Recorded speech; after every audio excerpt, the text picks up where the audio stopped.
melihat pengalaman dan kemudian menghargai kinerja-kinerja penyelenggara pemilu terutama Badan Hoc, kok kemudian ada kenaikan honor, ya alhamdulillah begitu.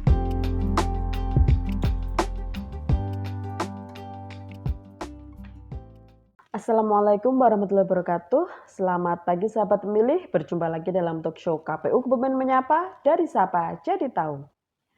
Pada kesempatan kali ini saya Putri Alifiani Solihah akan menemani Jumat pagi Anda dengan bincang-bincang menarik seputar kepemiluan.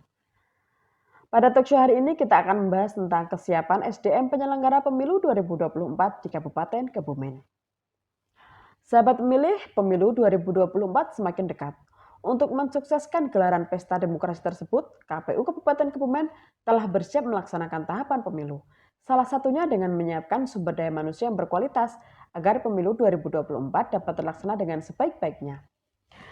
Nah, untuk membahas ini lebih dalam, sudah hadir di studio narasumber kita, anggota KPU Kabupaten Kebumen, Divisi Sosialisasi Pendidikan Pemilih, Partisipasi Masyarakat dan SDM, Bapak Agus Hasan Hidayat, SSIMT. Selamat pagi Pak Agus. Selamat pagi Mbak Putri dan selamat pagi seluruh sahabat pemilih dimanapun berada. Assalamualaikum warahmatullahi wabarakatuh. Waalaikumsalam. Bagaimana Pak kabarnya hari ini? Sehat Pak? Alhamdulillah sehat dan dikaruniai waktu, kesempatan dan hal-hal yang baik yang bisa kita gunakan untuk mengisi aktivitas kita dengan sehat dan gembira. Baik Pak, sebagaimana yang kita tahu ya Pak, pemilu 2024 kan semakin dekat, tahapannya juga segera dimulai. Nah, seperti apa sih Pak tahapan awal penyelenggaraan pemilu 2024 itu? Oke. Mbak Putri, sebelum kita bahas tahapan awal seperti apa, sebenarnya kita pahami semua sesuai dengan pengaturan dalam Undang-Undang tentang Pemilu, Undang-Undang Nomor 7 Tahun 2017 itu di sana tertuang bagaimana tahapan-tahapan itu ada. Nah, secara garis besar tahapan itu terbagi dua, tahapan yang dimaksud dengan persiapan dan kemudian tahapan pelaksanaan. Tahapan persiapan seperti yang disampaikan oleh Mbak Putri tadi itu, ya termasuk di dalamnya begini. Ketika nanti sudah ditetapkan melalui keputusan PKPU terkait dengan jadwal tahapan pelaksanaan pemilu, penyelenggaraan pemilu itu, maka kita bisa menyatakan ada dua nih, persiapan dan kemudian pelaksanaannya. Persiapannya itu adalah pembuatan regulasi misalnya, pembuatan regulasi sebagai dasar nanti menjalankan tahapan-tahapan itu bagian tahapan-tahapan, dan ini domainnya ada di KPU RI. Jadi di sana KPU RI selaku hierarki tertinggi dalam pelaksanaan pemilu nanti ini membuat regulasi ya, sebagai pijakan kelembagaan untuk bisa menjalankan pemilu itu, dan itu harus ditaati dari tertib sesuai jadwalnya maupun tata urutannya. Nah, terkait tahapan pelaksanaan persiapan ini itu ada paling tidak 3, bisa dikatakan begitu. Ada yang pertama tahapan pembuatan regulasi, penyiapan anggaran dan lain sebagainya. Yang kedua yaitu tahapan pembentukan badan ad hoc gitu kan. Nah, ini badan ad hoc ini adalah salah satu bagian penting dalam penyelenggaraan pemilu nantinya. Karena begini, hierarkinya itu KPU itu pada tataran strategis, membuat kebijakan dan lain sebagainya, KPU RI ya, lalu di bawahnya ada KPU provinsi. Di sana KPU provinsi itu selaku supervisi lah dalam menjalankan itu, dan tingkat selanjutnya adalah KPU kabupaten selaku eksekutor atau pelaksana. Jadi di sana kemudian KPU ini butuh kelengkapan. Dalam salah satunya adalah badan ad hoc, itu di tingkat kecamatan sampai paling bawah di tingkat TPS.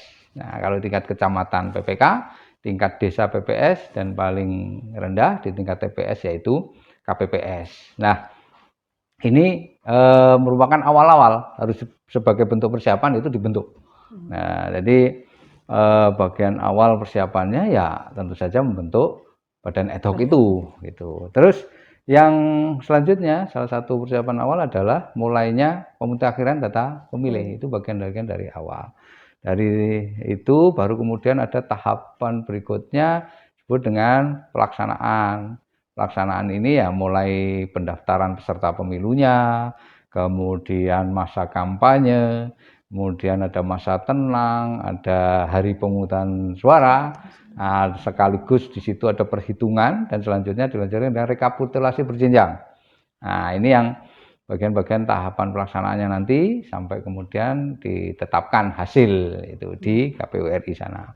Nah, kembali lagi terkait pertanyaan tadi, bagaimana awalnya? Ya tentu saja kita memasuki nanti ketika tahapan itu sudah ditetapkan, ada regulasi tentang jadwal program tahapannya, maka kita memulai tahapan itu. Salah satunya adalah membentuk badan ad hoc untuk membantu KPU tingkat kabupaten secara teknis nanti pada penyelenggaraan pemilu nantinya. Begitu Mbak Putri.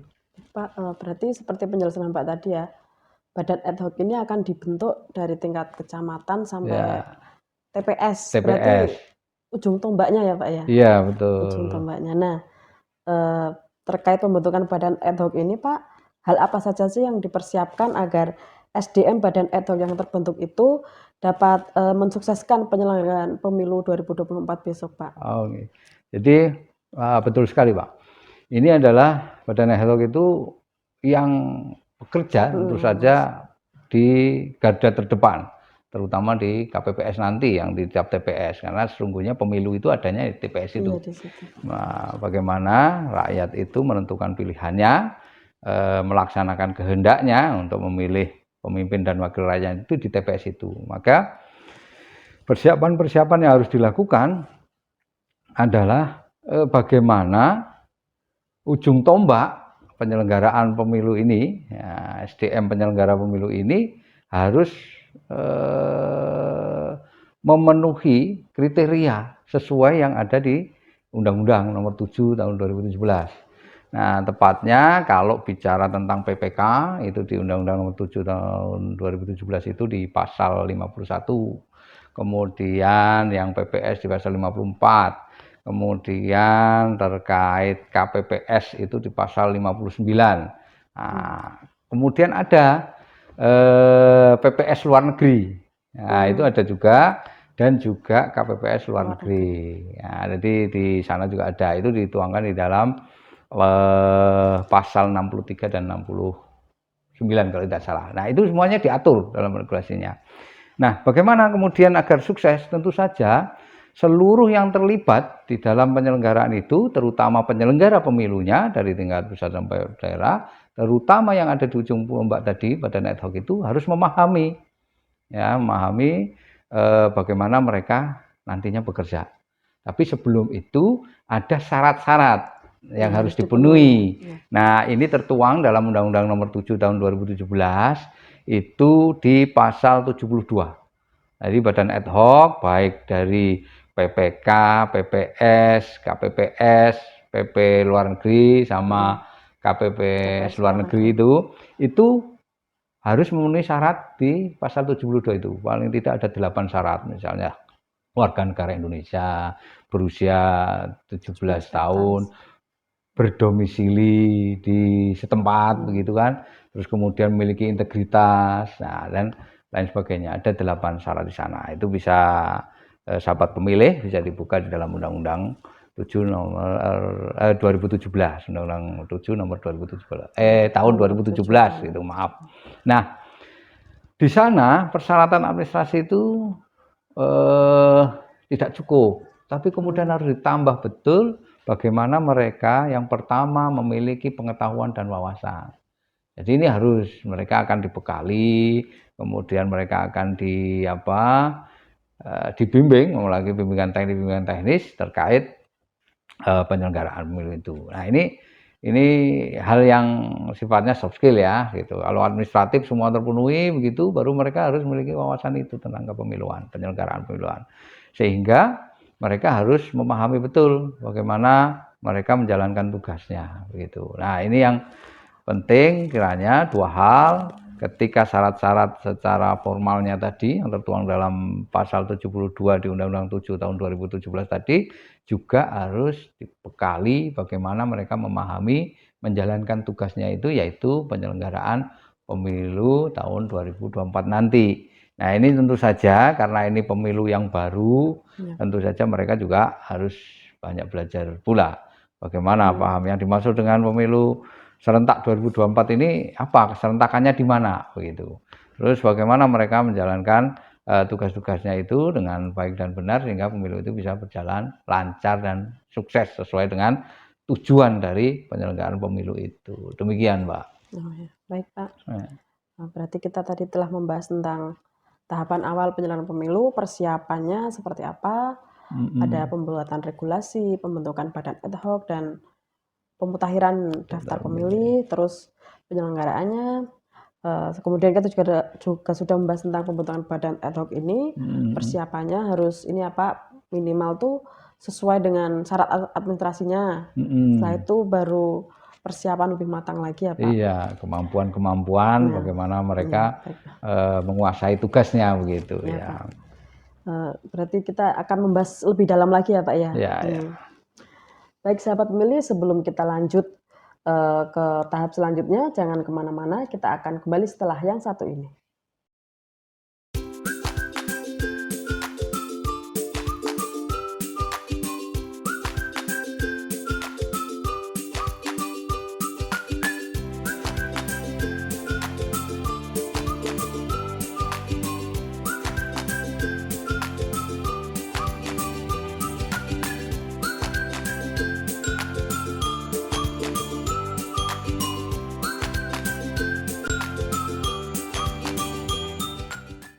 Kembali lagi di acara talk show KPU Kebumen Menyapa, dari Sapa Jadi Tahu. Masih bersama saya dan juga Bapak Agus Hasan Hidayat SSI MT. Baik Bapak, kita tadi telah membahas ya tentang seperti apa tahapan awal penyelenggaraan pemilu itu, dan juga sudah membahas kesiapan bagaimana mempersiapkan SDM badan ad hoc. Nah, selanjutnya Pak, terkait pembentukan badan ad hoc ini, sebenarnya kapan sih Pak pembentukannya itu dilaksanakan? Oke. Jadi pertama, karena ketetapan atau keputusan regulasi terkait tahapan dan jadwal penyelenggaraan pemilu tahun 2024 itu belum terbit. Nah, jadi tentu saja ini belum bisa dijawab kapan tepatnya begitu ya. Tetapi dalam undang-undang itu disebutkan bahwa pembentukan badan ad hoc terutama PPK PPS itu paling lambat 6 bulan sebelum hari H. Kalau sudah ditetapkan bahwa hari H itu tanggal 14 Februari, maka dihitung mundur itu paling lambat loh ya. Bisa jadi tidak paling lambat, bisa jadi lebih awal pembentukannya begitu. Tetapi dalam undang-undang seperti itu, PPK PPS itu dibentuk paling lambat itu 6 bulan sebelum hari H. Nah, kalau kita sudah tahu bahwa pemilu akan di tanggal 14 Februari, maka mundur gitu. Juli ya, Pak? 6 Juli bulan. 2023. Berapa itu hitungannya? Ya, dihitung 6 bulan itu. Nah, di ketentuan itu pula paling lambat dibubarkan 2 bulan setelah hari H. Setelah pemungutan suara itu. Berarti tapi ini kan 2 kali dalam 1 tahun kan ada pemilu Pileg, Pilpres sama Pilbub. Ya. Berarti dibubarinya setelah Pilbub ya, Pak? Kalau itu nanti menunggu keputusan dari KPU RI seperti apa. Karena sekarang pemilu ini pemilu serentak 2024 tentu saja sebutannya yang paling gampang untuk membedakan ini pemilu gubernur bupati itu disebut pemilihan gitu ya. Antara pemilu pemilihan itu domainnya dari KPU RI saat ini. Jadi nanti ini semua akan diatur semuanya melalui keputusan KPU RI. Seperti apa? Apakah kemudian sekaligus PPK PPS-nya itu menjadi PPK PPS di pemilihan, kita belum tahu. Itu semuanya bisa tergantung keputusan dari KPU RI-nya nanti. Jadi kalau kita selaku pelaksana eksekutor tingkat kabupaten harus selalu siap apapun yang diputuskan oleh KPU RI, karena ini adalah lembaga dalam satu kesatuan kita ini, hierarki. Jadi KPU RI sampai kita dan kita laksanakan sesuai dengan keputusan yang sudah ditetapkan. Jadi KPU kabupaten harus selalu siap Iya, itu. siap. Terkait kapan, ya menunggu nanti keputusan. Terkait bagaimana itu nanti kok jadi apa, double misalnya ke pemilihan sekaligus atau gimana, kita belum bisa menjawabnya. Jadi itu nanti menunggu keputusannya. Nah, semuanya akan ditentukan dan ditetapkan sesuai dengan keputusan KPU pimpinan RI. tertingginya ya di KPU RI begitu ya. Kita ini yang jelas harus siap untuk bisa melaksanakan itu semua dengan baik dan benar gitu. Nah, ketika nanti kapan pembentukannya, ya ancer-ancernya melalui Undang-Undang 7 Nomor 2017 tadi, itu paling lambat itu 6 bulan sebelum hari ya itu. Jadi kalau bisa membayangkan, paling lambat itu berarti 6 bulan sebelum tanggal 14 Februari tahun 2024 ke belakang ke sini berarti gitu. Nah, itu paling lambatnya. Bisa jadi lebih awal, bisa jadi tergantung dari agenda atau jadwal yang ditetapkan oleh KPU RI nantinya gitu. Melalui PKPU tentang jadwal dan tahapan penyelenggaraan pemilu tahun 2024. Demikian, Mbak. Baik, Pak. Lalu Pak, selanjutnya ya, kan kita tahu ya, pengalaman kemarin itu kan banyak yang meninggal ya, Pak. KPPS-nya gitu loh, Pak. Ya. Nah, untuk ke depan apa mungkin ada peraturan baru agar untuk meminimalisir hal-hal seperti itu, Pak, kejadian yang lalu? Ya. Nah, tentu saja setiap event penyelenggaraan itu ada agenda namanya evaluasi. Dan kejadian, nah banyak ini pahlawan-pahlawan demokrasi kita, khususnya petugas KPPS, baik yang sakit ringan maupun berat atau bahkan sampai meninggal dunia, itu menjadi bagian penting dari evaluasi. Nah, tentu saja hasil evaluasi ini menjadi pijakan dalam menentukan kebijakan selanjutnya begitu. Apakah nanti di persyaratan badan ad hoc itu akibat memperhatikan hasil evaluasi dan semuanya itu, apakah ada pembatasan umur atau kemudian screening kesehatan yang lebih ketat dan lain sebagainya, itu tentu saja tergantung pada regulasi yang akan dibuat. Dan pembentukan badan ad hoc itu akan dibuat peraturan KPU tersendiri. Jadi ada PKPU tentang pembentukan badan ad hoc itu ada tentu saja. Tentu saja di dalam memuat syarat-syarat formal maupun yang lainnya, terutama misalnya di situ disebut misalnya tentang kesehatan, tentang batasan umur, bisa jadi seperti itu. Nah, tapi sampai detik ini kan belum ada. Tapi kalau mengacu PKPU seperti dulu tentang usia dan lain sebagainya sih secara formal tidak ada pembatasan, tetapi ada memang kemarin itu untuk COVID-19 itu, maka ada persyaratan-persyaratan lain. Misalnya ketika sudah mengikuti waktu itu swab. Jadi dipastikan bahwa penyelenggara pemilu, terutama badan ad hoc saat itu minus atau negatif. Nah, negatif COVID-19 dengan melalui serangkaian tes swab yang dilakukan saat itu ya, termasuk di pilkada pemilihan terakhir itu. Tapi 2019 kan belum. Nah, mungkin tapi kalau di pemilihan ini syaratnya vaksin ya, Pak, mungkin. Mungkin bisa jadi karena vaksin ini kan kebijakan pemerintah negara gitu ya, bisa jadi mungkin nanti ada persyaratan misalnya tambahan tentang vaksin itu, karena ada upaya-upaya bagaimana penyelenggaraan itu harus sukses dan sehat gitu.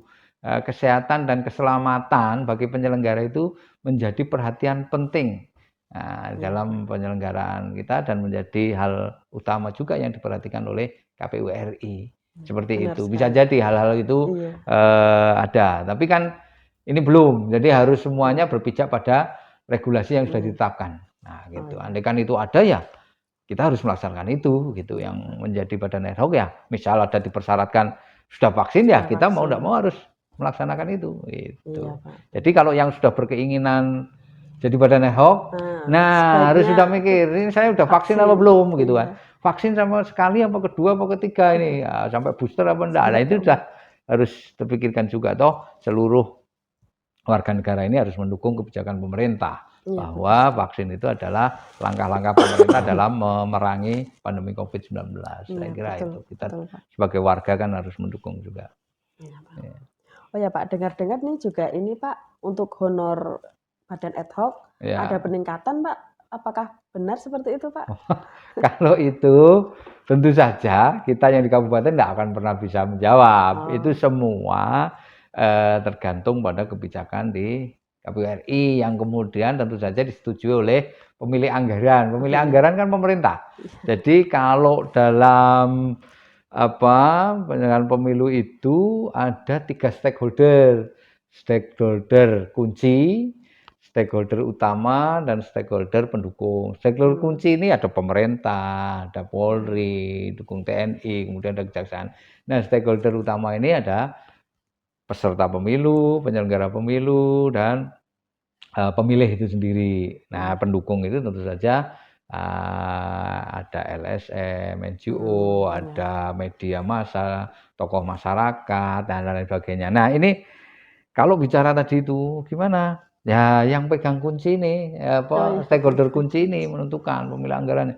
Kalau kemudian ternyata melihat pengalaman dan kemudian menghargai kinerja-kinerja penyelenggara pemilu terutama badan hoc, kok kemudian ada kenaikan honor, ya alhamdulillah ya begitu. alhamdulillah ya. Semoga Iya, karena itu dalam iya, bentuk bukan karena apa, karena profesionalitas penyelenggara itu tentu saja perlu dihargai. Jadi iya, kalau apakah benar mau ada, kita sih belum jawab, tapi itu semua menunggu dari KPU pemerintah RI ya, pusat dan pemerintah. pemerintah bagaimana kemudian mewujudkan atau menetapkan ketentuan-ketentuan itu termasuk pada honor penyelenggara, Penyelenggara. terutama badan ad hoc dan lain sebagainya. Begitu Mbak Putri. Baik, Pak, ya semoga, ke depannya bisa jadi lebih baik ya, Pak, ya, Oh, tentu dari saja segala segi, kita termasuk berdoa yang juga terbaik. honornya. Iya, kita semua berdoa yang terbaik agar pelaksanaan ini pemilu 2024 itu bisa berjalan dengan baik, benar, aman, terutama nyaman Iya, dan minim ekses. Jadi oh, tidak ada lagi gesekan-gesekan di masyarakat perpecahan, yang tidak iya, iya, perpecahan sehingga sampai kemudian aura, nuansa kesatuannya antar masyarakat itu kok seakan-akan karena pemilu sudah selesai aja imbasnya iya masih masih lama, itu ini ya, Pak, harusnya tidak boleh terjadi. Ini kita iya, masyarakat seharusnya sudah dewasa bahwa pemilu ini hanya sebatas perantaraan atau sebatas alat ya, kanal iya, bagaimana kita ini pemegang kedaulatan di negara kita ini turut menentukan jalannya pemerintah. Itu saja iya, betul, sebenarnya. benar, Jadi kita harus menyadari itu, kita harus semakin dewasa menjadi pemilih cerdas, tidak perlu kemudian berlarut-larut dalam perbedaan pilihan yang kemudian iya, menjadi permusuhan sampai pada pemecahan, itu tentu saja tidak boleh karena negara ini negara demokrasi itu menjunjung tinggi kebebasan setiap iya, pemilih betul sekali. pilihan dari masing-masing warga negara itu. Jadi mudah-mudahan besok bisa berjalan dan terus saja penyelenggara pemilunya pun bisa profesional, sukses menyelenggarakannya dan ekses negatifnya. Misalnya tadi ada yang sakit, ada yang itu bisa dihindari sehingga Oh iya, kita pemilu ini betul-betul pesta demokrasi bagi rakyat yang tentu saja dalam memilih dan menghasilkan pemimpin dan wakilnya sesuai kehendaknya, tapi iya, tidak menimbulkan ekses negatif apapun. oh, Demikian, Mbak. iya, Pak. Lalu nih yang terakhir nih, harapan Bapak nih terkait badan ad hoc tadi, Ya, ya, agar pemilu 2024 ini bisa berjalan sukses, baik secara prosedural dan substansial. Nah, harapan ya, Bapak seperti apa? ya baik. Jadi tentu saja kita di KPU Kabupaten Kebumen, khususnya di Kebumen ini, karena KPU Kabupaten itu adalah eh, pihak yang nanti membentuk badan ad hoc, tentu saja berharap agar dalam pembentukan nanti itu menghasilkan penyelenggara pemilu, badan ad hoc yang mampu menjalankan tugas-tugasnya, sehingga pemilu itu sukses secara prosedural dan substantif. Prosedural ini maknanya adalah bahwa seluruh hal-hal yang diatur di dalam ketentuan pemilu, misalnya terkait asasnya, prinsipnya, penyelenggaraan pemilu itu harus bisa ditaati, itu prosedural begitu. Asas, prinsip, dan tentu saja jadwal-jadwal itu bisa dilaksanakan sesuai dengan tata urutannya dan juga jadwalnya tepat, tidak boleh melenceng, tidak boleh terlambat dan lain sebagainya. Ini semua harus termanajemen dengan baik. Itu secara prosedural. Jadi ini. Nah, sedangkan secara substantif bahwa pemilu ini kan dimaksudkan adalah ruang bagi warga negara untuk memilih pemimpin dan wakil rakyatnya. Nah, pemilu ini harus menjadi ruang pendewasaan politik bagi pemilih warga negara Indonesia, khususnya secara umum, bahwa harus menjadi warga negara yang bertanggung jawab melaksanakan kedaulatannya. Jadi secara substansinya mereka memahami kedaulatan saya ini tidak boleh terbeli, misalnya dengan money politik. Ini yang sifatnya substantif. Jadi harus menjadi pemilih cerdas, tidak boleh Berarti nanti terbeli. juga badan ad hoc-nya juga harus paham itu ya Pak. Betul, Tidak boleh betul. disuap sana sini untuk Betul sekali. memenangkan Jadi satu penyelenggara paslon. pemilu bahkan juga mereka berkewajiban menyadarkan kepada pemilih agar mereka tidak secara tidak bertanggung jawab lah, misalnya begitu terhadap kedaulatannya. Jangan kemudian hanya iming-iming berapa rupiah pun dia tergadai begitu. Ini harus didasari pada kehendak pribadinya gitu. Jadi tidak terbeli lah money politik. Atau yang kedua, mereka juga harus memahami baik penyelenggara pemilu maupun pemilih itu penyelenggaraan ini dalam rangka secara garis besar melanjutkan pembangunan yang diamanatkan kepada pemimpin dan wakil rakyatnya. Nah, ini mereka harus betul-betul tahu. Nah, untuk apa saya memilih ini? Maka pemilih harus menjadi pemilih yang cerdas. Tahu siapa yang dipilih, bagaimana visi misinya, dan track record yang mereka lakukan, dan tidak terbeli apapun kedaulatannya gitu. Sehingga hal-hal substantif inilah nanti juga menjadi penekanan kepada penyelenggara badan ad hoc terutama itu untuk bisa menjadikan dirinya dan sekaligus mensosialisasikan menjadi contoh kepada seluruh pemilih untuk menjadi warga negara yang bertanggung jawab. Pemilih itu harus berintegritas, penyelenggara pemilu pun berintegritas pula begitu. Sehingga baik tadi prosedural tadi, tahapan, asas, prinsip dan semuanya bisa berjalan baik, tapi di luar itu yang lebih dibangun adalah kesadaran bagaimana pemilu itu kenapa dilaksanakannya, maksudnya untuk apa dan lain sebagainya, dan bagaimana menjalankannya. Menjadi pemilih yang cerdas, bertanggung jawab, tidak terbeli kedaulatannya dan juga tidak berekses negatif, misalnya sampai terjadi permusuhan yang apalagi berlarut-larut begitu. Karena kita adalah negara kesatuan, berbeda-beda suku, agama, apalagi hanya masalah beda pilihan, tidak boleh terpecah-pecah. Ini sudah menjadi pilar kita bahwa negara ini adalah Kesatuan Republik Indonesia. Persatuan itu pun menjadi landasan di sila ketiga Pancasila misalnya. Ini udah nggak boleh goyah begitu. Jadi kita sadari dengan memahami bagaimana pemilu itu ya tentu saja kita akan memberikan pembelajaran-pembelajaran pemahaman kepada masyarakat. Pemilu itu sesungguhnya malah sebaliknya harus menjadikan kita bersatu menuju cita-cita Indonesia yang jaya. Ya, gitu. Terima kasih. Baik Pak, sebelum kita tutup talk show hari ini, ada closing statement dari Pak Agus buat sahabat pemilih di rumah? Oh ya, terima kasih. Nah, untuk mengakhiri dialog kita, Pak Putri, saya coba kepada seluruh sahabat pemilih semua, partisipasi masyarakat itu penting. Partisipasi tidak hanya sebatas datang ke TPS. Partisipasi itu juga bagaimana menggerakkan diri untuk terlibat langsung menjadi bagian dari penyelenggaraan pemilu. Sebagai apa? Sebagai badan ad hoc. Jadi kita menjadi penyelenggara pemilu.